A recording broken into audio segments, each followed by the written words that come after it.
to thank Ranking Member Feinstein and the members of this committee for giving me the opportunity to testify today. It is a great honor.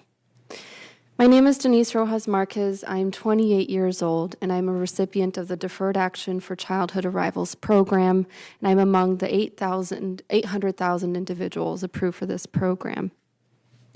The United States has been my home for 27 years. I consider myself an undocumented American, a proud Californian, and most recently, a New Yorker. I'm currently studying medicine at the Icahn School of Medicine at Mount Sinai, New York City. And after graduation, I intend to work in underserved communities as a doctor here in the United States. My family and I settled in Fremont, California from Mexico in 1990. I was less than a year old. I took my first steps in a 2-bedroom apartment where I lived most of my childhood. My mother tells me that before I started school, I was so eager to speak in English that I would call my relatives over the phone, declare I had learned English, and proceed to speak in gibberish. From volunteering as an altar server at my church to teaching second-grade students how to read, I spent most of my teenage summers serving and giving back to my community. While attending college at UC Berkeley, my situation grew difficult. Commuting over an hour each way to school and lacking proper documents to participate in most academic programs were just some of the obstacles I faced. My family and I also feared being detained by immigration officials. And because of these fears, we lived in a nondescript apartment complex, which was tucked away in the furthest corner from the street. I was terrified of leaving home most days, looking over my shoulder to see if someone was following me. And I also constantly worried about my future. When DACA arrived in 2012, it was a relief to me and so many. It was a hope that we could continue our educational endeavors, resume our careers, and for people to simply let themselves dream of a better future. I diligently filled out my application, which included a background check.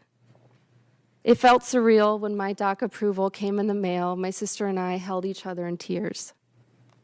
DACA was the answer that lifted the ceiling to my educational and career ambitions. DACA was the key to securing a driver's license, obtaining employment, and gaining acceptance to medical school. Because of DACA, it lifted me out of the shadows, and I no longer lived in fear. In the years since the DACA announcement, I've been able to finish college, publish in a top academic journal, and I co-founded a national organization called Pre-Health Dreamers, which serves roughly 800 undocumented youth like myself who have aspirations in pursuing a career in health. My successes are also rooted in the lessons that my family taught me growing up. Leaving Mexico with less than a high school education, my mother in America learned English. She had obtained a high school equivalency diploma and a nursing degree. Watching her study chemistry into the night while providing for my siblings and me taught me hard work, determination, and resiliency. My father, who has worked in a variety of trades, taught me that the two most important ingredients for success are humility and creativity. Nearly a month ago, on September 5th, President Trump announced that he was ending DACA. To me, this means that I will not practice as a doctor. I don't know how I'll survive after graduation. How will I pay my rent? How will I pay off my loans? How will I have income for food and other basic necessities?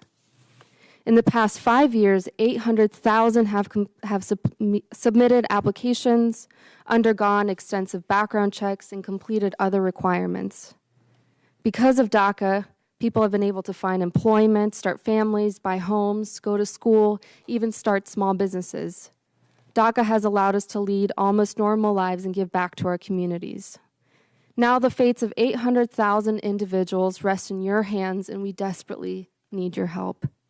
If Congress doesn't act soon and DACA expires on March 5th, 2018, an estimated 1,400 people like me will lose their DACA every day. People will lose their jobs, their homes, and all those who depend on them will suffer too.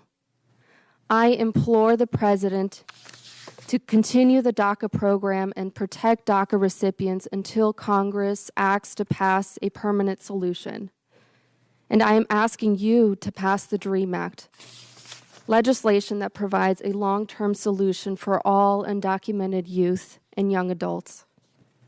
My name is Denisse Rojas Marquez. I am 28 years old, a proud undocumented American and soon-to-be doctor. I have loved this country for as long as I can remember. For me and for so many others, this is the only country we know and the only place that we belong. The clock is ticking, so I ask you this: will you fight to defend our dreams? Thank you.